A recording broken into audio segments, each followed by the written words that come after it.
Ei, gente, tudo bom com vocês? Meu nome é Adalma, esse é o Gira Trinco, esse é o 130º vídeo do canal. E hoje a gente vai falar sobre o livro Neca, da Amara Moira, um livro de 2024 da Companhia das Letras. E antes deste monólogo virar livro, ele foi publicado em 2019 numa antologia chamada A Resistência dos Vagalumes. E como monólogo, ele realmente é bem rápido de ler, ele já é um livro menor do que o normal. E eu li ele em 2 dias, eu acho que foi muito, na verdade. Dava pra ler em uma sentada, dá pra ler se você tá com disponibilidade, se você tá com vontade. Então, eu vou recomendar ele, já adianto. Mas antes de eu falar propriamente do NECA, eu preciso dar um recado aqui, porque hoje, o dia que está sendo publicado este vídeo, 19 de junho, é o meu aniversário. Então, para comemorar essa data especial, eu fiz este vídeo justamente com este livro, que é bem LGBT, bem na cara, assim, porque eu queria falar sobre a minha identidade de gênero publicamente, porque eu acho que algumas pessoas já questionaram isso, e eu acho que é natural, porque eu me questionei isso muitos anos, e desde adolescente, igual esse cachorro latindo, eu ficava me perguntando o que estava acontecendo, o que é ser homem, o que é ser mulher, e eu fui transitando entre esses mundos e entendendo o que eu gostava, o que eu não gostava, até que eu entrei finalmente na cultura ballroom. Pra quem não sabe o que é Vogue, você pode assistir a série Pose, talvez seja mais fácil de entender. Também tem o filme Paris em Chamas, pra quem não tem contato com esse mundo.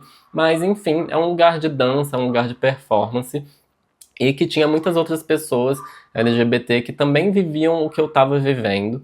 E nisso eu acho que eu finalmente entendi que a não binariedade englobava tudo que eu estava vivendo, tudo que eu era, e foi muito legal, foi muito bom viver isso e conseguir realmente dar um nome. Isso me deu mais liberdade, eu não achei que foi uma caixinha em que eu me enfiei, mas foi algo que me trouxe paz e fiquei muito feliz com isso. E também, quando eu assisti o filme do Ney Matogrosso, O Homem com H, ironicamente, ele vai falar que não se entende bem como homem, como mulher, ele se vê mais como bicho. E depois de ver esse filme, eu decidi que eu precisava falar isso publicamente no canal, para deixar bem explicado. E quem quiser me tratar no feminino, no masculino, quaisquer pronomes que você quiser, tudo tá bem aceito, eu me encaixo em tudo isso e não tem nenhum problema, nem tem como errar nesse caso, né? Então vai estar tudo certo, só para dar esse recado mesmo. Agora vamos falar sobre o livro. Bem, como explicar isso aqui? Eu diria que é um retrato fiel de uma profissional do sexo, que é uma travesti, que realmente vai ser uma prostituta e ela vai ter experiência internacional. Não é incomum, na verdade é bem comum. Eu acho que isso talvez nos anos 80, não sei, era um pouco mais comum no passado da gente saber que travestis iam trabalhar na Europa, que elas iam trabalhar na França, na Itália, na Inglaterra e tal. Isso era bem comum. E este livro vai ser basicamente ela falando. É só essa travesti falando. E é muito bom, gente. Eu dei boas risadas. Eu acho que tem um caso nesse livro de um dos CLIs, que é como ela chama os clientes, que é uma coisa inimaginável. Eu achei. Eu não me aguentei, eu li no meio da biblioteca pública, eu ria e ria, e eu tentava me segurar, mas não dava. E é muito chocante também, mas isso depende de você também. Eu não acho que é fácil prever o que vai ser surpreendente para todo mundo. Mas, de qualquer forma, é um livro inteligente, é um livro muito sagaz, um livro muito veloz e esperto, igual uma travesti é. Ele é muito travesti na sua essência também, no jeito que ele fala das coisas, no jeito que ele tem aquela malícia, não no sentido negativo, obviamente, mas justamente no sentido de alguém que aprendeu muito na rua e alguém que entende que a vida você não pode descansar, você tem que estar ali prestando atenção e você não pode dar bobeira. Eu acho que esse livro é muito sobre estar atenta. Ok. O que eu vou falar? Porque vocês podem estar imaginando muitas coisas, aí eu vou fazer uns comparativos. O quão sincero é isso aqui, o quão explícito é este livro. Eu vou comparar com a Camila Sousa Bilhada, uma autora que eu já falei aqui no canal, uma argentina, que também fala sobre a vida travesti. Ela também escreve o sexo de uma forma mais livre, assim, mas eu diria que isso aqui tem menos filtro que a Camila. E se você comparar com a trilogia obscena da Hilda Hilst, que é uma coisa que tem pedofilia, que tem incesto, é tão pesado quanto?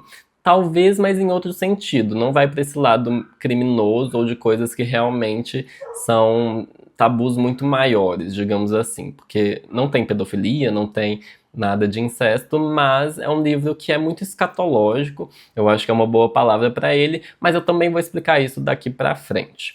Antes disso, eu preciso falar sobre a linguagem disso aqui, porque na capa já está escrito romance em Bajubá. E o que é Bajubá? Bajubá ou Pajubá, com B ou com P, tanto faz, os dois estão certos, é uma língua da rua, é uma língua travesti, é uma língua, quase um dialeto, digamos assim, mas eu diria que é uma língua que você vai aprender na rua mesmo, você vai aprender convivendo com as travestis.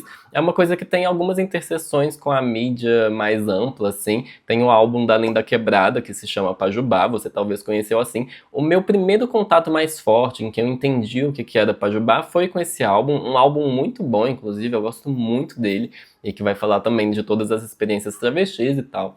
E tem até o documentário da Linda Quebrada, para quem não assistiu, também gosto muito. Mas eu diria que algumas palavras são mais comuns para algumas pessoas, outras são mais diferentes e você pode nunca ter ouvido falar. Mas a ideia da Amara Moira era justamente você ter que conviver com uma travesti ou conversar com uma para você poder entender melhor o livro, para você ficar perguntando, o que significa isso aqui, o que é essa gíria, o que significa tudo isso, que não é pouca coisa.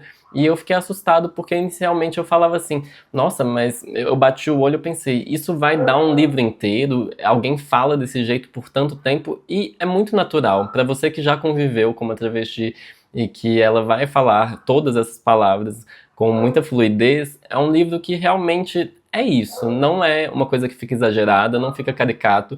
Ele é muito bom, ele foi escrito muito bem e ele vai englobar muito essa linguagem que você tem que aprender na rua, você tem que aprender convivendo, porque mesmo pesquisando umas palavras no Google, você não acha o significado. E isso é muito legal. Mas não se preocupe, assim, porque eu acho que também dá pra entender muito do livro enquanto você lê. Tem coisa que você não vai entender de cara e você vai indo no ritmo, você vai aceitando que não dá pra entender tudo. Tem algumas palavras que eu descobri só enquanto eu lia, como eque, aliban, guanto, e são palavras super comuns, mas coisas como odara, picumã, ocó, eu já conhecia, era muito básico, assim, pra mim.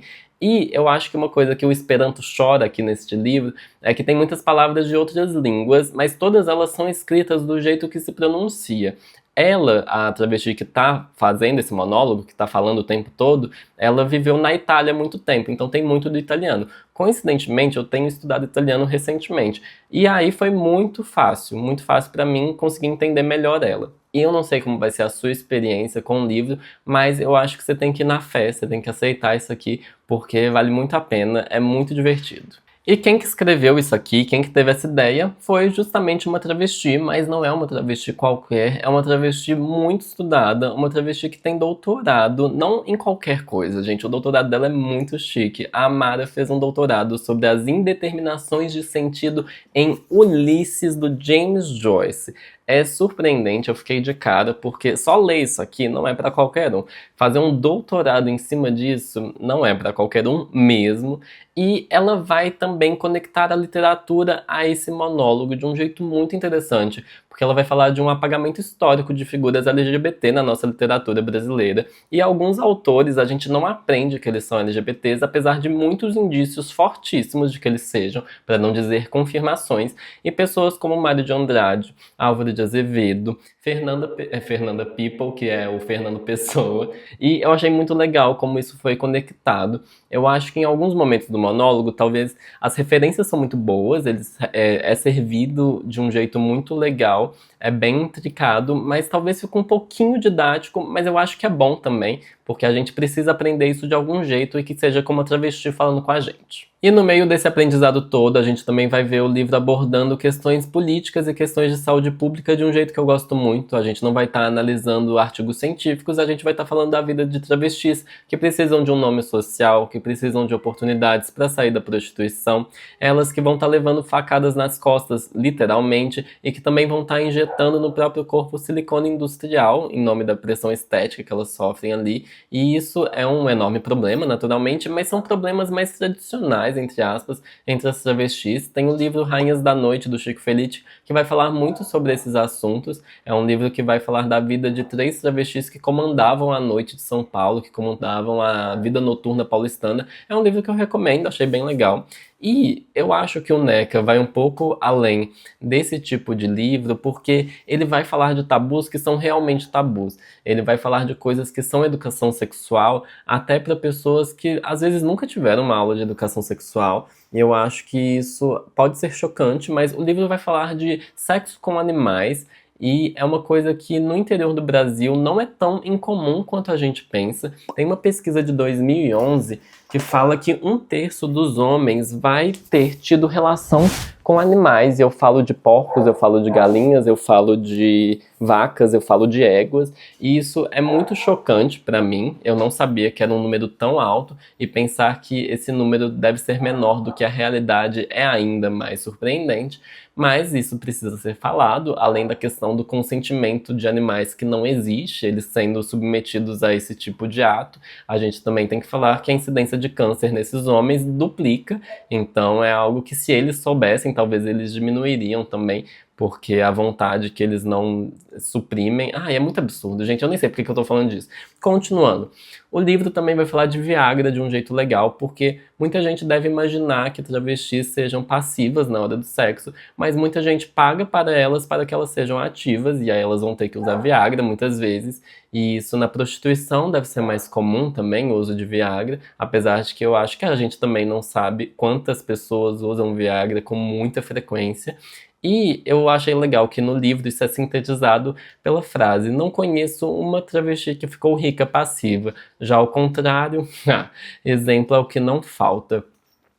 E por último, nessa questão de saúde pública, gente, eu preciso falar sobre algo que muitos médicos falam sobre esses casos que acontecem em vários hospitais no nosso Brasil, no nosso mundo, na verdade, que é o que cabe dentro de um ânus, o que cabe dentro de um cu.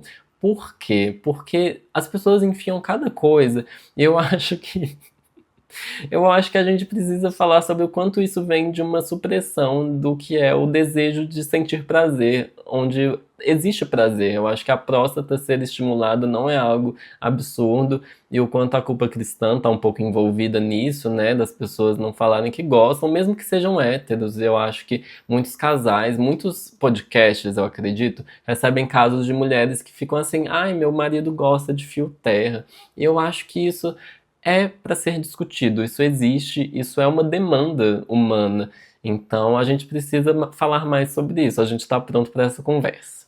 E no meio desse assunto eu preciso falar sobre os fetiches que são tratados. Os profissionais do sexo naturalmente vão lidar muito com isso. E aqui no livro, gente, não vai ter só as coisas leves. Essa travesti, ela vai estar aguentando muita coisa. Tem até eunuco nesse livro, eu ia falar nesse vídeo. Mas nesse livro, o destaque talvez seja para os lixos, para as pigzonas, para pessoas que gostam de coisas como Golden Shower, como Scat. Eu não vou adentrar nesse assunto, mas eu gosto muito da discussão do que é um fetiche, do que é essa fantasia que se cria, o que você está querendo fazer ali quando você encena um negócio, quando você performa. Isso naturalmente a gente pensa muito no pornô, o pornô que é uma coisa muito higienizada, assim, ou às vezes não, né? Depende. Mas no geral é uma coisa que é muito editada, que tem uma iluminação específica, que as pessoas estão muito depiladas, que tem toda uma imagem ali. E o livro vai falar até de desenhos animados, porque em desenhos animados de pornô, gente, sim, isso existe. Algumas pessoas vão ficar chocadas, apesar disso existir há tanto tempo. E eu sei que alguns artistas que desenham, eles ganham muito com comissões de gente que quer ver coisas pornográficas. E eu tenho uma amiga, um beijo, eu não vou falar seu nome, só pra não te expor, mas essa amiga falava: nossa, o preço era tipo triplicado pra essas pessoas. As pessoas pagam muito por isso. E no sexo também, na prostituição, isso também vale muito dinheiro. E eu acho surpreendente que justamente pessoas com mais poder aquisitivo às vezes vão ter os fetiches mais doidos. O livro vai falar que fantasia é pra gente rica. Mas, enfim, continuando. Eu gosto muito de um vídeo da ContraPoints. Para quem entende inglês, para quem fala inglês e compreende bem, ou que consegue ler a legenda, porque o livro tem a legenda em inglês, é um vídeo que faz uma análise de Crepúsculo muito boa e que vai falar justamente sobre de onde saem as nossas fantasias, de onde saem essas coisas que a gente vai criar atalhos para conseguir alcançar algo que a gente deseja. Eu gosto muito desse livro, desse vídeo, eu já recomendei muito ele aqui no canal e na minha vida, e vou falar mais uma vez. Esse vídeo é muito bom e eu acho que ele tem umas 3 horas e eu tô com vontade de reassistir uma terceira ou uma quarta vez de tão bom que é. E eu odeio reassistir coisa, eu odeio reler coisa, mas esse vídeo é muito bom. E no meio dessa conversa toda, eu acho que a gente pensa muito no que acontece dentro de 4 paredes e o que acontece em público. Eu acho que o nosso particular, realmente a gente precisa ter coisas que são só nossas, mas existem muitas hipocrisias nessas histórias, né? A gente sabe que muitos homens se fingem de machos e gostam de humilhar pessoas LGBT, mas são justamente as pessoas que contratam essas pessoas para transar com, e não é ironia, esses trastes. E o livro também vai falar de alguns que enganam as travestis, que prometem tirar elas da vida de prostituição e tal. Justamente os mais másculos, muitos casados também. Existe muita coisa nesse mundinho que, honestamente, ai, dá até medo, assim, de saber.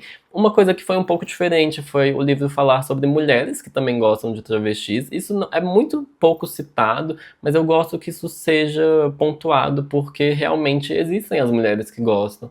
E isso é algo que eu coloquei nas hipocrisias porque é justamente algumas que são casadas e que estão ali também buscando travestis. Eu achei isso um pouco inusitado, eu não esperava ver isso no NECA.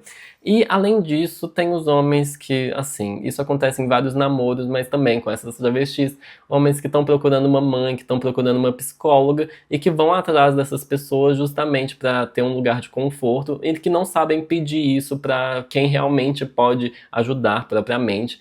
Homens têm uma aversão à terapia, mas eles gostam de usar as mulheres das vidas deles para realmente conversar, para realmente desabafar, e aí sobrecarregam essas mulheres muitas vezes. Tem isso aqui também no livro. Muitas travestis estão acostumadas a esse lugar de cuidado, e eu acho que é uma coisa que muita gente não sabe para quem não convive com uma. E nisso eu acho que a gente também precisa falar sobre os sonhos travestis. A gente tem a visão de uma travesti que já se desiludiu um pouco na vida, ela já tá um pouco com a casca grossa. Ela vai falar que fazer as coisas por amor nunca mais, ficar sozinha hoje é bênção. E muitas falam disso de um lugar da solidão como um lugar que traz paz, o que é muito triste. Eu acho que isso tá mudando aos poucos, mas muito aos poucos mesmo, passos de formiga. A maioria vai se ver num lugar de fetiche para os outros e vai se ver realmente como um objeto. E isso é extremamente triste, mas precisamos humanizar as travestis e isso por meio da literatura é uma coisa legal. Escutando uma travesti, isso pessoalmente ou também num discurso, num monólogo aqui.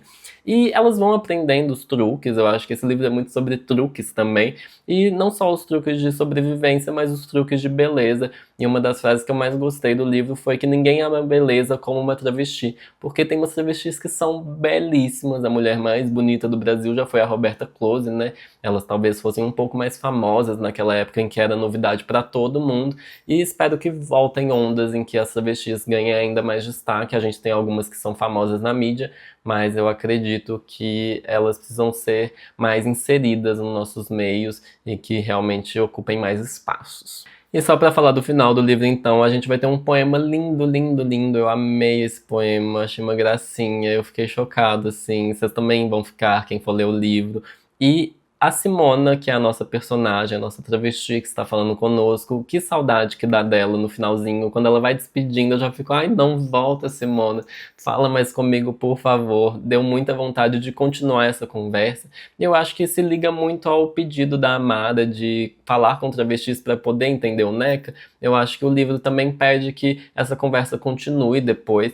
E eu gosto muito que a última palavra do livro seja axé, porque é muito simbólico que é uma travesti que, mesmo que ela tenha vivido tantos anos na Europa, muitos anos na Itália, né, ela termine falando esse axé, que é uma palavra Brasil, é uma palavra que vem do nosso país, assim, que vem dessa herança africana. Eu acho que tem toda a simbologia do que a gente está falando quando a gente está falando de travestis. Achei muito simbólico. A última palavra que ela fala quando ela despede é axé. E para concluir o vídeo, gente, eu amei. Eu quero isso no teatro. É um monólogo que tem que ir pro teatro, pelo amor de Deus. E fiquei muito feliz de ler. Fiquei muito feliz que eu escolhi o livro certo para comemorar o meu aniversário e recomendo demais. Quem se doer, eu sinto muito, honestamente. Não é um livro para todo mundo. Eu acho que vai ser uma coisa meio confusa para muita gente. Talvez até esse vídeo tenha sido, mas eu sinto muito. Eu sinto muito que você não consiga entender. Eu espero que um dia você entenda. E é isso, gente. Fica o convite para vocês curtirem o vídeo, para vocês se inscreverem no canal, para vocês comentarem aqui também. E é isso. Um beijo para vocês, um abraço e até o próximo vídeo.